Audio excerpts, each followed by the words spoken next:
오늘 우리에게 주시는 하나님의 말씀은 사도행전 1장 3절로 8절까지 있는 말씀입니다.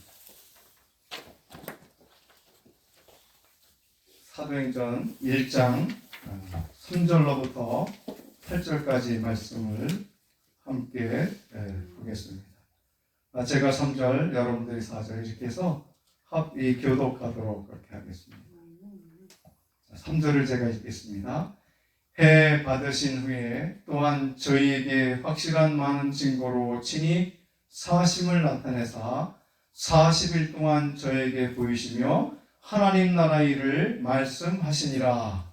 사도와 같이 보이사 저희에게 분부하여 가라사대 예루살렘을 떠나지 말고 내게 들음과 아버지의 약속하신 것을 기다리라. 요한은 물로 세례를 베풀었으나 너희는 몇 날이 못되어 성령으로 세례를 받으리라 하셨느니라. 저희가 모였을 때에 예수께 묻자와 가로되 주께서 이스라엘 나라를 회복하심이 이때이니까 하니 가라사대 때와 기한은 아버지께서 자기 권한에 두셨으니 너희 알 바 아니요 오직 성령이 너희에게 임하시면 너희가 권능을 받고 예루살렘과 온 유다와 사마리아 땅끝까지 이르러 내 증인이 되리라 하시니라. 아멘. 할렐루야. 오늘 참 기쁘고 반갑고 감사한 날입니다. 예수님께서 이 땅에 오셔서 십자가에 못 박혀 돌아가시고 이제 다시 그 하나님의 나라로 올라가시기 전에 성령을 받으라고 당부하시는 성령 강림 주일이에요. 이 특별히 기독교에는 그 삼위일체 하나님을 섬기는 삶을 가장 큰 믿음으로 고백을 하고 있는 것이 오늘 우리의 기독교입니다. 성부 하나님은 누구시냐? 창조의 사역을 중심해서 역사를 하셨고, 성자 예수 그리스도는 구속과 구원의 사역을 중심해서 움직이셨고 활동하셨고, 오늘 성령 하나님은 보혜사로서 성도들이 예수를 믿고 하나님의 왕국에 이를 때까지 성령 받기 위하여 오는 우리 본문의 이 말씀, 성령을 받기 위하여 오늘 본문을 통하여 세 가지로 우리가 살피면서 은혜를 나누고자 하는 것입니다. 자, 성령을 받아라. 제목이 그래요. 성령을 받아라. 성령을 왜 받아야 되느냐? 이 가장 중요한 것. 왜냐하면 창세 시대 때에 성부께서 활동하셨고 그 예언과 약속을 신약의 예수 그리스도께서 성자께서 오셔서 그 일을 행하셨고, 그 다음에 마지막 시대에 이제 우리가 종말이라고 지금 얘기하죠. 세상이 이제 종말로 가고 있다 지금 이렇게 얘기를 하는데, 종말 끝까지 주님 오실 그날까지 성령께서 이끌어 가시는 성령의 그 강림과 더불어 성령의 그 시대를 우리가 맞이하고 있다 이렇게 볼 수가 있습니다. 그래서 첫 번째 우리가 성령의 충만을 받고 성령의 세례를 받기 위해서 어떻게 해야 되느냐 하면, 첫 번째는 약속을 기억해야 된다. 약속은 참으로 소중한 것이지요. 자, 사람 대 사람이 약속하면 지켜야 될까요? 지키지 않아도 될까요? 지켜야 돼요. 네, 사람과 사람이 약속을 해도 지켜야 돼요. 그런데 사람과 사람의 약속 속에 약속이 깨어질 수 있습니까? 아니면 굳건할 수 있습니까? 거의 깨지기가 거의 쉬워요. 약속을 잘 못 지킬 때가 너무 많아요. 어릴 때 참으로 많은 약속들을 하지만은 그 약속을 지키지 못할 때가 너무 많아요. 사소한 것도. 그래서 여러분에게 또 저 어릴 때부터 생각나는 것이 있는데, 그게 뭐냐? 함부로 소원을 하면 안 된다. 하나님 내가 이렇게 하겠습니다 하고 함부로 소원해서 지키지 않으면 그게 화가 될 수가 있다. 저는 어릴 때에 어느 순간 저도 모르게 이 고등학교를 다닐 때에 기도하는 그 새벽 기도 시간에 소원을 했어요. 하나님, 제가 하나님의 거룩한 복음을 증거하는 종이 되기를 원합니다. 그래서 그 소원을 이루기 위해서 신학교를 들어갔는데, 신학교를 들어가고 나서 1년을 다니다 보니까 이제 공부가 조금 귀찮아졌어요. 그 세상에 직업을 좀 찾기를 원해서 두산 그룹에 들어가서 거기서 이제 직장을 생활을 가지고 삶을 살다가 결국은 하나님께서 이 소원한 것을 지키게 하시기 위해서 배령간에 저희 어머님이 돌아가십니다. 그래서 제가 저뿐만 아니라 저희 누님께서 이제는 안 되겠다, 다시 신학교로 돌아가라, 그래가지고 군 제대를 하고 신학교로 다시 돌아가서 그 시간부터 지금까지 이 소원의 약속을 지켜보지 않은 적이 없어요. 그 약속, 사람 대 사람의 약속도, 내가 능력이 생길 때 널 도와주겠다, 내가 이러한 물질이 생길 때 널 도와주겠다는 약속조차도 누가 기억하느냐? 하나님께서 다 기억하고 계신다는 거예요. 오늘 우리 뉴저지 성서교회가 여러분들과 함께 약속한 게 있어요. 이 교회는 여러분들의 교회고, 여러분들이 앞으로 이끌어갈 교회고, 복음을 전할 교회고, 어느 누구든지 교회가 없어서 말씀을 전하지 못하는, 훈련을 받지 못하는 목회자들이 이곳에 와서 말씀을 증거하기로 그렇게 약속을 하고 교회를 개척하고 설립을 했습니다. 그리고 더 커지면 많은 동역자와 더불어 동역 사역을 하겠다고 하는 약속을 했던 교회가 바로 우리 뉴저지 성서교회입니다. 오늘 우리 뉴저지 성서교회가 바로 그래서 팔레사이드 신한은행 아래층에 자리를 잡고 이렇게 이 예배를 시작하게 되었던 것입니다. 그렇기 때문에 이 사람의 약속은 깨어질 수 있어요. 그러나 하나님께서 우리에게 약속해 주신 것은 한 번도 지켜보지 않은 적이 없어요. 창세기 1장 1절부터 태초에 하나님께서 하늘과 땅을 창조하시니라 했을 때부터 시작해서 요한계시록 아멘 주 예수여 어서 오시옵소서까지 성경 66권의 내용을 구약부터 시작해갖고 정확하게 그 약속을 하나님은 지키셨다는 사실이에요. 홍수를 통해서, 또 아브라함의 언약을 통해서, 다윗의 왕권을 통해서 예수 그리스도가 이 땅에 오실 것을 예언하셨고 약속하셨고, 또 그 오신 예수께서 이 땅에 사시면서 많은 죄와 많은 고통당하는 자기의 백성들, 하나님의 백성들을 구원하시기 위해서 십자가의 고난의 형극의 길을 걸어가셨고 십자가에서 못을 박혀 돌아가셨다는 거예요.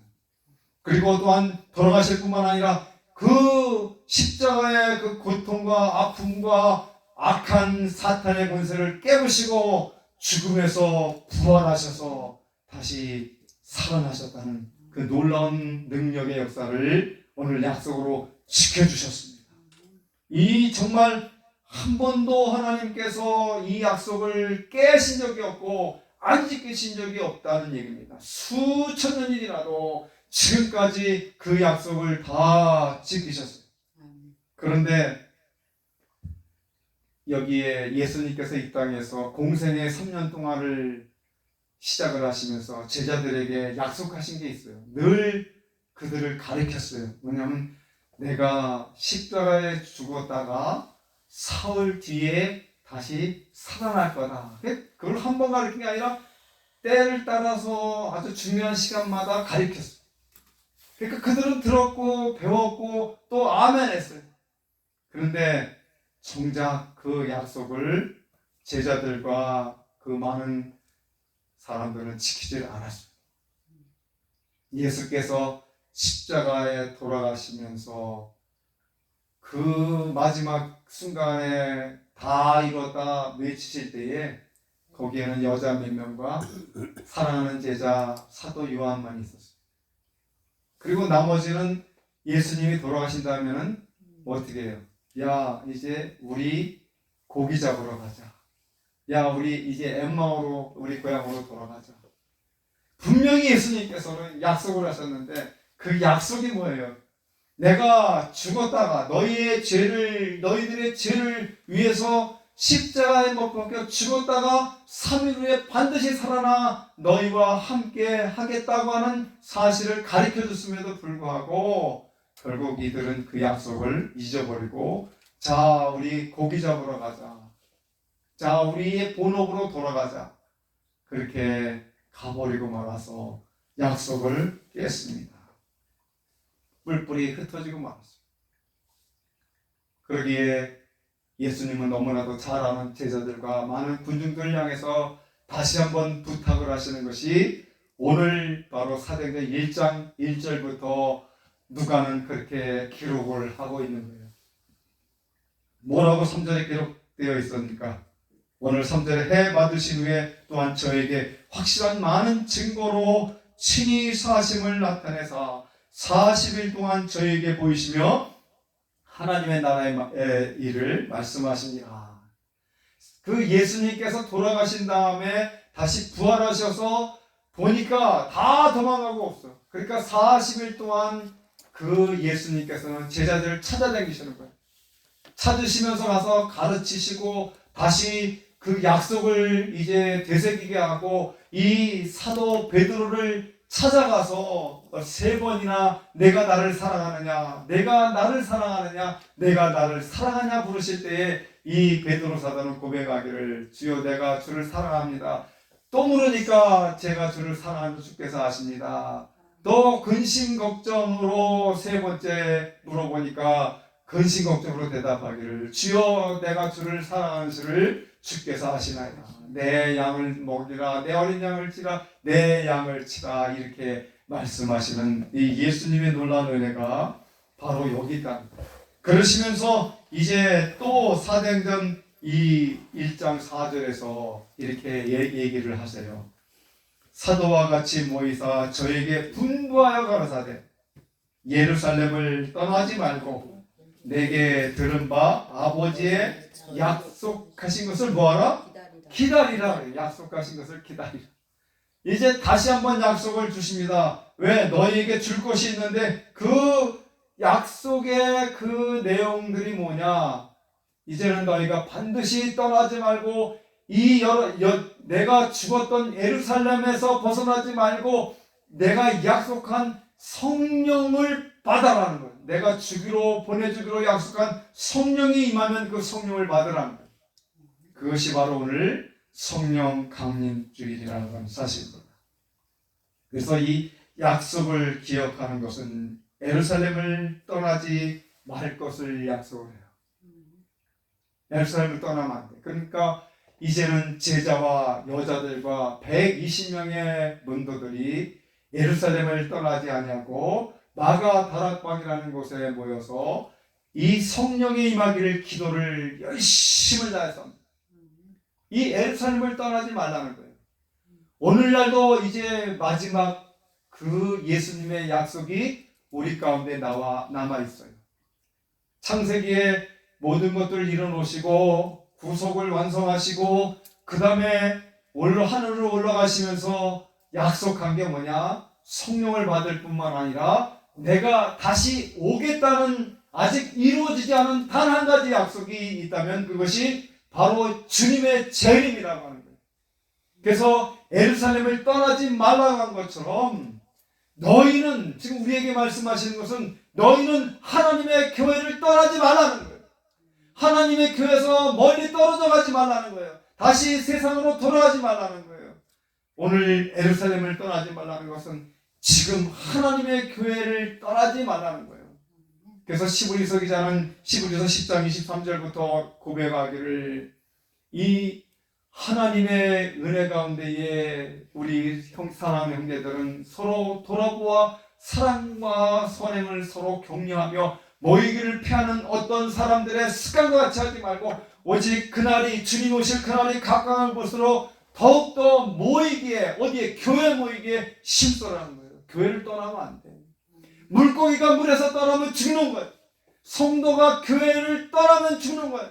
근데 많은 사람들이 교회를 떠나가고 있어요. 가난한 성도가 되어가고 있어요. 집에서 텔레비전으로 예배를 드려요. 그냥 많은 사람들이 편안한 가운데 예배를 드려가요. 그러나 마지막 시대 때는 하나님의 교회에 더욱 많이 모이고 더욱 열정적으로 모여야 된다는 거예요. 떠나면 안 된다는 교회에서. 왜? 이 교회는 마지막 종말 시대 때에 전투하는, 영적인 전투하는 전투장이기 때문에 그래요. 여기서 말씀을 통하여, 기도를 통하여, 하나님의 능력을 통하여 이 말씀과 기도와 능력 속에 하나님의 거대한 그 싸움을 치러 나가야 된다는 거예요. 누구와? 악한 사탄의 세력과 싸움을 싸워야 된다는 거예요. 그렇기 때문에 예루살렘을 떠나지 말라는 거예요. 교회를 떠나지 말라는 거예요. 두 번째가 뭐냐면 주님께서 약속한 보혜사 성령을 보내주실 성령을 받아야 된다. 요한복음 14장 16절에 내가 아버지께 구하겠으니 그가 또 다른 보혜사를 너희에게 주사 영원토록 너희와 함께 하시리니 저는 진리의 영이라.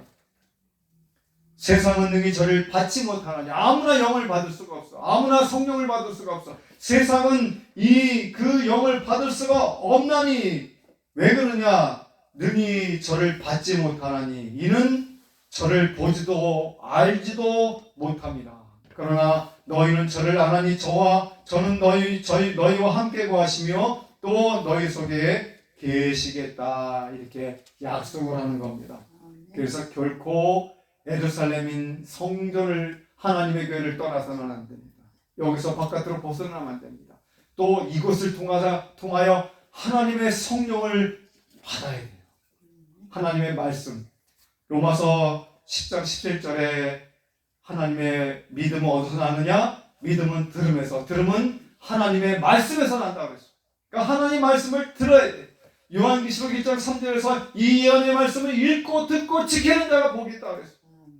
마지막 시대 때는 미혹하는 영들이 이 많은 사람들을 미혹하여 하나님의 말씀으로부터 멀어지고 예배하는 곳에서 멀어지게 만들어 가고 있다는 사실.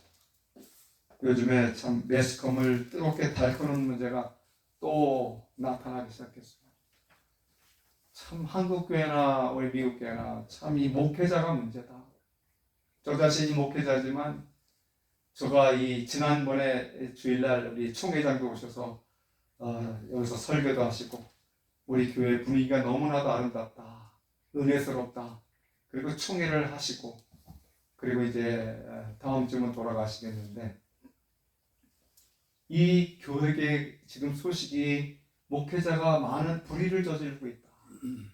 음행에 또 물질에 또 권력 다툼에 이 목회자가 하나님 말씀 중심에서 하나님 말씀을 통해서 하나님의 그 능력의 은혜 가운데 한 영혼 한 영혼을 구원해내는 놀라운 진리의 말씀을 바로 대언하고 선포해야 됨에도 불구하고 오히려 그곳에서 벗어나 교회가 커지다 보니까 물질이 많다 보니까 이상한 데 눈을 돌리기 시작했어요. 여자들한테 눈을 돌려요. 권세의 눈을 돌려요. 명예의 눈을 돌려요.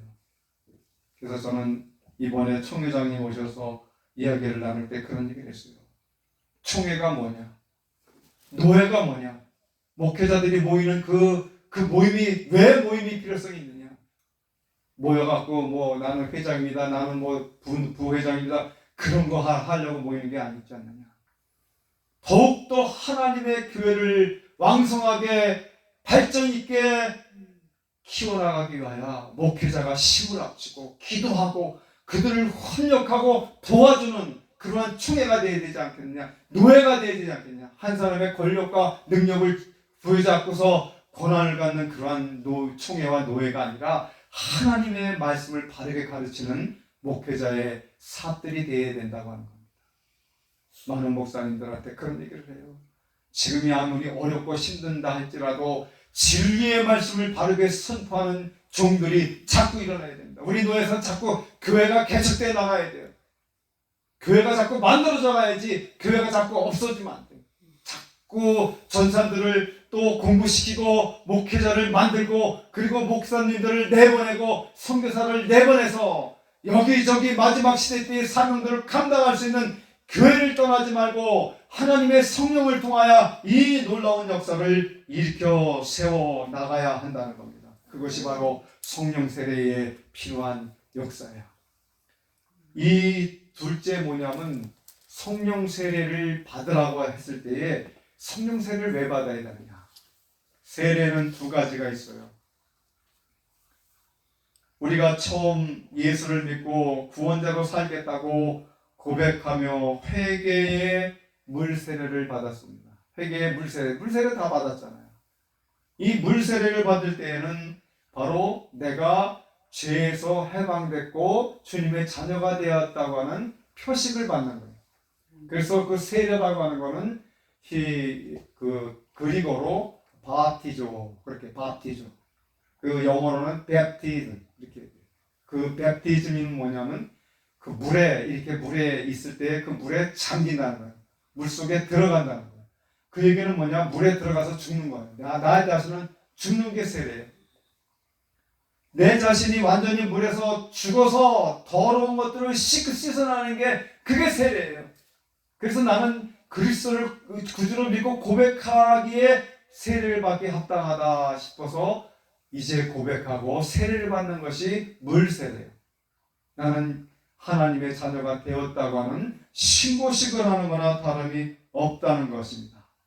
로마서 10장 9절 말씀, 10절 말씀 보면은 내가 만일 내 입으로 예수를 주로 시인하면 또 하나님께서 그를 죽은 자 가운데서 살리신 것을 내 마음에 믿으면 구원을 얻으리라. 그 세례가 그거예요. 여기 내가 만일 누구 얘기가 아니야. 내가 만일 내 입으로 예수를 주로 시인하고 그 내 마음에 믿으면 구원을 얻겠다는 거예요. 그래서 사람이 마음으로 믿어 의에 이르고 입으로 시인하여 구원에 이르겠다고 하는 것이 바울 사도가 기록한 로마서 10장에서 말하는 10장 9절 10절이에요. 이게 세례. 물세례. 이게 물세례.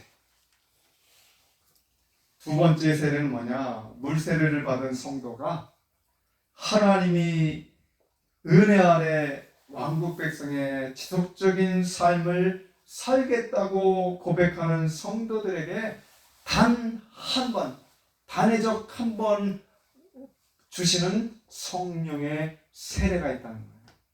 오늘 우리가 그것을 받은 사람도 있고 아직 못 받은 사람도 있다는 거예요. 이 세례를 받아야 된다는 거예요. 성령의 세례. 그래서 성령의 세례를 받아라. 오늘 본문에 얘기하고 있잖아요. 성령 세례를 받아. 물 세례만 받아갖고는 안 됩니다. 성령의 세례가 임해야 돼요. 성령의 세례가. 그럼 이 성령 세례가 어떤 세례냐? 내가 받고 싶어서 받는 세례가 아니야. 단 한 번의 그 세례, 성령의 세례가 올 때에 그 시간에 아마 다 느꼈을 거예요. 나도 모르게 감동이 오고 감화가 오고 회개가 나타나고 또 내 속에 있는 모든 것들을 고백하고 눈물, 콧물 다 흘릴 수 있는 그런 시간을 우리가 맞은 적이 있어요. 그게 바로 성령의 세례. 성령의 세례를 받은 사람은 기독교인으로서의 삶이 달라요. 오늘 성령의 세례가 없기 때문에 목회자들 속에서도 문제인 거예요. 왜? 성령의 세례를 받기 시작하면 그 속에 불이 나타나게 되고 성령의 능력이 나타나서 그 심령이 녹아지고 깨어지고 변화돼서 하나님 그 마음을 주관받는 거예요. 하나님의 은혜 가운데 예수의 사람으로 하나님의 사람으로 내일 일을 걱정하지 않게 되는 거예요.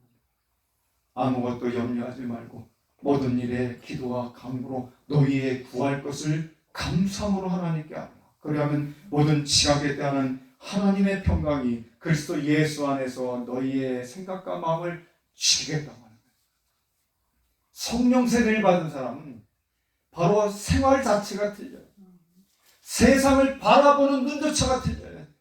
남들은 보이는 것만 바라보지만 성령 세례를 받은 사람은 바랄 수 없는 게 바라고 믿는 하나님의 영안이 열려지고 영적인 세계가 보이고 영적인 삶을 살아가려고 노력을 해요. 기도하려고 해요. 하나님 말씀을 읽고 듣고 지키려고 해요. 하나님의 능력 가운데 살려고 해요. 이게 성령의 사람이에요. 양론 얘기를 늘 하고 있습니다만 이번 금요일 날도 양론을 가서 복음을 전할 때 참 기가 막혀. 거의 8, 90 되신 어르신들이 소망이 없잖아. 그냥 주는 밥도 없고 그냥 거기서 그냥 왔다 갔다. 그 이승분 할머니도 제가 가서 보니까 얼굴이 막 환해졌어. 왜 그런가 했더니 찬송을 따라 부르고 그 설교를 들어. 유승용 목사의 설교하면 그걸 들어. 그리고 우리가 이제 나올 때는 전에는 자기 데려가 가라고 막 그리고 난리 치고 버덕버덕 웃다가 지금은 다음 주일날 보자고 이렇게 빠이빠이를. 그분들에겐 소망이 없어요. 근데 그분들을 향해서 뭐라냐? 여호와는 나의 목자시니 그 얘기를 했어요. 우리의 영혼을 소생시키시며 자기 이름을 위하여 의기로 인도하신다는 시편 23편을 증거할 때에 그들이 주무시던 분들이 눈을 뜨고 주무시던 분들이 번쩍번쩍 박수를 치고 찬양을 부르고 예배가 맞춰져 설가 맞춰져서 인사를 나누고 기도할 때 눈물을 흘리고 할렐루야 감사합니다. 목사님 고맙습니다. 이래 인사를 해요. 뭐가 왔다는 거예요? 성령의 은혜가 있다는 거예요. 성령의 세례가 역사했다는 거예요. 평상시에 정신이 하나도 없대요. 생각이 없어요. 그런데 이분들을 만나면 두 손을 꼭 잡고 제 손이 뭐라고 이거 갖다 입에다 갖다 뚝뚝뚝뚝 빨아요. 할머니들. 그러면서 눈물을 흘려가면서 목사님 제가 앉아서 인사할 수밖에 없네요. 그리고 일어나래 앉으시라고. 어떤 분은 일어나다가 쓰러질 뻔해서 그럼 더 큰일 나잖아요. 그럼에도 불구하고 그분들이 신령 가운데에 하나님의 말씀이 사모되고 나도 한번 그렇게 살아보겠다고 하는 그 움직이도 못하는 분들이 그 활력을 가지고 능력을 가지고 하나님 앞에 손을 들고 그렇게 살고 다음 주에 꼭 목사님 또 오실 거죠. 그렇게 얘기해요. 그럼요. 또 가죠. 오늘 성령의 세례를 받은 사람들의 삶이 그래요. 그래서 그랬어요. 여러분들이 주무실 때는 여기 간호사도 없습니다. 여러분들이 주무시는 시간에는 여기에 여러분들을 위해서 그 약을 갖다 줄 사람도 없어요.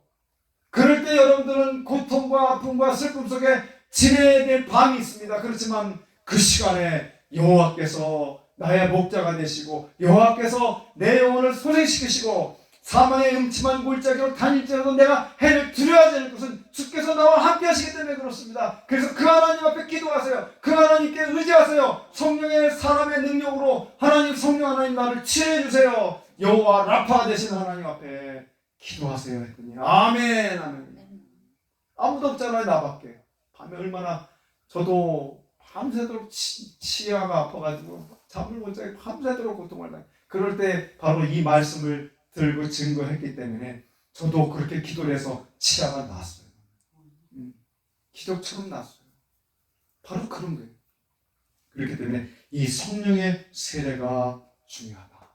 성령의 세례를 받은 사람은 또 히브리서 11장 16절에 저희가 이제는 더 나은 본향을 사모하니 곧 하늘에 있는 것이라. 그러므로 하나님이 저희를 하나님의 이끌음을 받으심을 부끄러워 아니하시고 저희를 위하여 한 성을 예비하셨느니라. 이 성령의 세례는요, 바로 여기에 이 증거가 있습니다. 내가 만일 내 입으로 예수를 주로 시인하고 그렇게 고백한 사람들에게 나타나는 그 가장 놀라운 변화는요, 좌절이 없어요. 실망이 없어요. 앞에 장애물이 없어요. 성령의 뜨거운 불이 타지면요, 성령의 검, 곧 하나님의 말씀을 들고 나가는 거예요. 성령의 불로 태워버리는 거예요. 그래서 불가능이 없이 나가는 거예요. 그게 전투하는 교회 성도들이에요. 그래서 성령 받으라는 거예요. 성령 받아갖고 뭐 병 고치고 뭐 능력 행하고 기사 일으키고 뭐 그러는 그게 성령 그것만이 아니란 말이에요. 그것도 능력으로 행할 때 나가는 거예요. 하나님의 나라는 말에 있지 않냐고 능력이 있다 그랬어요. 하나님 말씀의 능력이 있다 그랬어요. 왜 우리가 자꾸 이 성령을 벗어나서 자꾸 사람의 능력만을 차지하는지 이해할 수가 없어요. 성경 66권이 다라고 하면서 사람이 병 고치는 그 사람 만나면 그 사람만 쳐다봐. 기적 일으키는 사람은 그 사람만 쳐다봐. 왜 사람을 쳐다보냐 말이에요. 하나님의 교회 예배를 드리는 순간에 그 시간조차 해도 왜 목회자를 쳐다보느냐고요. 왜 그 목회자 뒤에 서 있는 예수 그리스도와 하나님의 놀라운 역사와 성령의 불같은 능력의 역사가 나타나는 것을 왜 못 보냐 말이에요. 왜 그걸 바라보지 못하고 사람을 보고 실망하고 낭망하고 좌절하냐 말이에요. 전부 이 지금 교회들이 뭐 10만 뭐 5만 뭐 그렇게 큰 교회들 목사님들이 계시면서 얘기를 하는데 그 잘잘법이라는 게 요즘에 뭐 그 CBS에서 나와요. 잘잘법 목사님들이 잘잘법이라고 해갖고 얘기하는데 예수 믿으면 복되고 잘되고 평강하다고. 여러분 예수를 제대로 믿어봐요. 예수 그리스도를 정말 성령의 세례를 받은 사람으로 강하고 담대하게 한번 복음을 들고 나가봐요. 정말 편안한지 평강이 있는지 정말 모든 것이 평화롭게 아름답게 되어지는지 절대 그렇지 않아요. 고난이 옵니다. 아픔이 옵니다. 괴로움이 옵니다. 마귀가 그냥 놔두질 않아요. 가는 자동차를 망가뜨려 놔요. 사람의 몸을 건드려서 아프게 해요. 그래도 거기서 넘어지지 않고 좌절하지 않고 낙망하지 않고 복음을 들고 나가는 사람이 성령 받은 사람이 성령의 사람이에요. 그래서 성령 강림이 필요합니다. 아멘입니까? 아멘. 오늘 우리가 그렇게 살아야 돼요. 성령 강림주의라서 뭐 그냥 성령 받고 뭐 변화 얼굴이 하나되고 그런 게 아니고 개혁을 해야 돼. 이 정말 학사 겸 제사장인 누굽니까? 에스라라는, 제가 에스라 굉장히 좋아해요. 저도 그렇게 되기를 원해요. 에스라는 정말 학자하면서 제사장이었는데 그가 가장 중요하게 한 거는 그 종교의 개혁을 일으켰다는 거예요. 하나님을 섬기지 못하는 것들을 다 벗어버리고 하나님 중심으로 예수 그리스도의 중심으로 살아가는 거예요. 오늘 성령 받은 사람이 그러한 삶을 살아야 되는 것이 성령 세례를 받아야 된다. 그렇기 때문에 성령의 세례는 강한 신앙과 담대한 그 믿음의 역사가 일어나기 때문에 성령 세례를 안 받았다 생각하는 분은 성령 세례를 받도록 기도하고 하나님께 구하고 성령의 세례를 받고 능력을 얻으시기 바랍니다. 마지막 세 번째가 증인의 삶을 살아야 된다는 거예요. 여러분 성령을 받으면 가만히 있지를 못해요. 성령의 능력이 임하면요 이 속에서 뜨거워서 그냥 견딜 수가 없는 거예요. 하나님의 은혜가 철철히 넘치는데 내가 어느 분에게 은혜를 입었으면 그 은혜를 갚으려고 굉장히 기억하고 노력을 하고 애를 쓰고 그를 사랑하게 되어 있다는 거예요. 오늘 성령을 받은 사람에게 나타나는 증인의 삶이 있다는 거예요. 사도행전 1장 8절에 오직 성령이 너희에게 마시면 너희가 권능을 받고 예루살렘과 온 유대와 사마리아 땅까지로 내 증인이 되리라고 말씀하고 있다는 얘기예요. 첫째는 성령을 받으면 뭐가 나타나냐? 아까도 말씀드렸듯이 권능이 나타나. 성령 받은 사람은 권능이 나타나. 뭐 병 고쳐주고 뭐 그런 것들도 있겠지만 그런 권능이 아니야. 하나님의 말씀 앞에서 담대함이 있다는 거예요. 여러분 전도 아마 해보셔서 알겠지만 처음에 전도 나갈 때 얼마나 창피해요. 신학교 1학년 들어가고 그 청량리 가서 그 토요일날 이제 그 학교 갔다 예배드리고 청량리 가서 전도를 하는데 처음 고등학교 졸업하고 대학 들어가고 신학대학 들어가서 처음 전도지 들고 청량리 가서 전도를 하려고 하는데 얼마나 창피한지 부끄러운지 별의별 사람들이 다 왔다 갔다 하는데 이거 4학년 선배나 3학년 선배들은 잘해 봐서 예수 믿으라고 그래서 따라다니면서 예수 믿으라는데 처음에는 정말 두렵고 떨림이 있었는데 이제 그 하나님 앞에 기도하고 성령의 사람이라는 걸 생각할 때에 청량리에서 복음 전도를 합니다. 예수 믿으세요. 당신 지금 어디로 갑니까? 어디로 놀러 갑니까? 주 예수를 믿으세요. 그러면 당신의 집과 당신이 구원을 받습니다 하고 하다 보니까 나도 모르게 자연적으로 어디 가든지 간에 전도를 하게 되고 담대하게 전도하게 되고 하나님의 사람은 권능이 있어야 된다고 얘기하고 있어요. 고린도전서 4장 20절에 하나님의 왕국은 말에 있지 아니하고 능력에 권능에 있다고 얘기해요. 그래서 우리가 가는 곳에 좌절함이 없는 거예요. 예수 믿는 사람이 가는 곳에 무당은 도망가게 돼 있어요. 악령은 물러가게 돼 있어요. 여러 가지 어렵고 힘든 사건은 떠나가게 돼 있어요. 세상은 변화되게 돼 있어요. 이게 성령의 그 충만함을 받은 그 사람에 나타나는 그 증인의 삶이에요. 증인. 권능의 삶이라고요. 그러면서 또한 복음은 어디서부터 시작되었다? 예루살렘. 예수님께서 어디서 돌아가셨어요? 예루살렘에서. 그래서 시작은 예루살렘부터 사마리아 땅끝까지 이르러 이 복음을 증거해야 된다고 말씀하고 계시는 거예요. 너희가 그 성령의 권능을 받고 예루살렘과 온 유대와 사마리아 땅까지로 내 증인의 삶을 살아가는 거예요. 가만히 있어도 예수 믿으세요. 뭐 내가 돈을 써도 예수 믿는 그러한 것에 믿게 하려고 하는 것에 쓰는 거예요. 어느 분이 물어봐요. 이 양로원 유목사님 이쪽에 양로원 가는데 사례비를 받아요. 그래. 사례비도 줘요. 그래. 그래서 제가 사례비는 무슨 사례비요? 사례비 그냥 오히려 우리가 뭘 사갖고 가야 됩니다. 뭘 사갖고. 하나님의 사람은 복음을 증거하기 위하여는 희생해야 돼요. 헌신해야 돼요. 봉사해야 돼요. 나보다 더 남을 아깝고 귀하게 여기게 되어야 되는 것이 하나님의 그 증인의 삶이에요. 내가 먹고 싶어도 참고 남을 위하여 헌신하고 봉사하는, 그래서 예수님처럼 바울처럼 그렇게 살 수 없을까? 그 고백하는 게 성령의 사람이란 말이에요. 주님의 제자들이 어떻겠습니까? 처음에는 다 도망갔고 또 벌벌벌 떨고 두려워서 피했지만, 베드로는 3번이나 부인하고 저주하면서까지 부인했지만, 그러나 마지막 이 성령이 임했을 때, 성령을 받았을 때 그는 담대하게 복음을 증거하고 감옥에도 들어갈 정도로, 또 많은 고난을 받아도, 바울 사도는 수많은 고난을 받고 괴로움 속에 있을지라도 결단코 쉬지 않고 복음의 증인이 됐던 것처럼, 때를 얻든지 못 얻든지 이 복음을 증거하라는 사명이 있기에 오늘 우리는 내가 처해 있는 처소에서 예수 그리스도를 증거하는 증인의 삶이 되어야 된다고 하는 사실입니다. 오늘 성령 깎는 중에 바라고요. 마태복음 28장 19절에 이렇게 말씀합니다. 그러므로 너희는 가서 모든 족속으로 제자를 삼아 아버지와 아들과 성령의 이름으로 세례를 주라 그래요. 그리고 내가 너희에게 분부한 모든 것들을 가르치라. 그리고 지키게 하라. 내 자신이 하나님 앞에 바르게 지키지 못하면 어떻게 남에게 바르게 지키게 할 수 있는 말을 할 수 있겠냔 말이에요.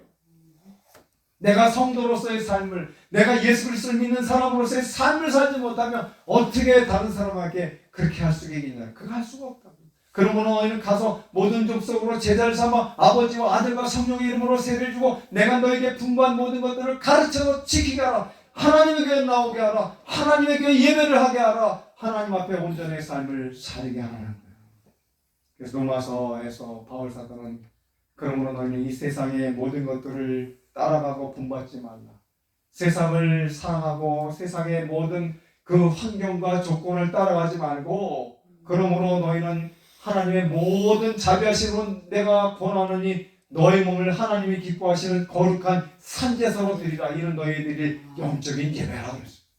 이게 하나님의 사람이에요. 이게 그 성령 받은 사람들의 삶이라는 거예요. 그래서 내가 너희에게 분부한 모든 것들을 가르쳐 지키게 하라. 볼지어다 세상 끝날 때까지 내가 너희와 함께 있겠다고는 임마누엘이라는, 이게 바로 성령 하나님의 역사예요. 그래서 성령을 받아야 돼. 어느 누구도 성령 하나님을 통하지 않고는 예수를 믿을 수가 없어요.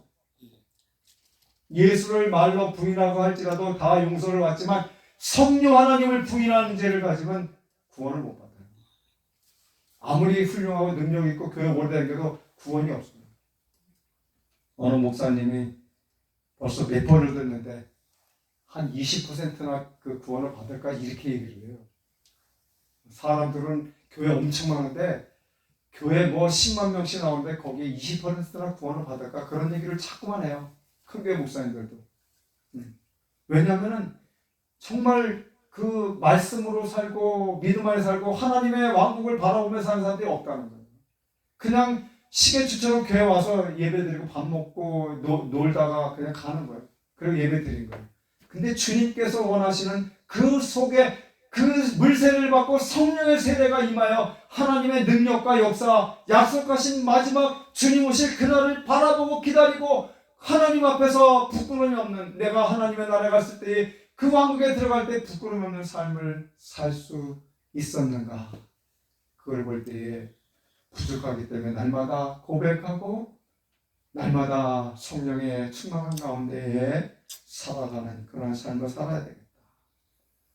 그러므로 결론적으로 말씀드리는 것은, 그러므로 우리는 다시 오실 주님의 약속을 기다리며 교회를 떠나가지 말아야 될 것이고, 또 성령 세례를 틀림없이 받아야 되고, 그리고 증인의 삶을 살아 정말 하나님께서 마지막 시대 때에 서로 돌아보아 사랑과 사랑을 서로 격려하며 노예교를 폐하는 어떤 사람들의 습관을 쫓아가지 말고 오직 주님 오실 그날을 예비하고 준비하여 더욱더 하나님의 거룩한 왕국을 위하여 힘쓰고 애쓰고 열정으로 하나님 앞에 성령 받은 사람들로 사시기를 주의 이름으로 간절히 축원합니다.